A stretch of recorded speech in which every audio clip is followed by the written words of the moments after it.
आता आपण रायगडावर आहे, जगदीश्वराच्या मंदिरामध्ये.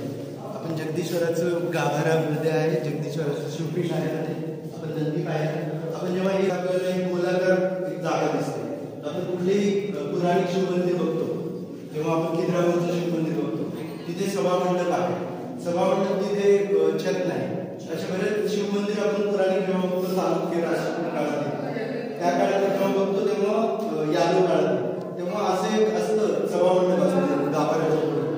जे काही भजन करायचं किंवा कोणाला काही कला सादर करायचं, देवाच्या प्रती भक्ती कला सादर करायचं, ती भक्ती कला तिथे सादर करायची.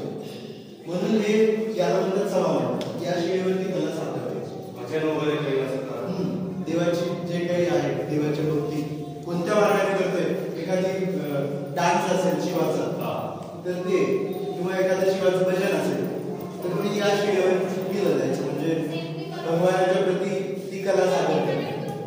तसं इथे या शिळेवर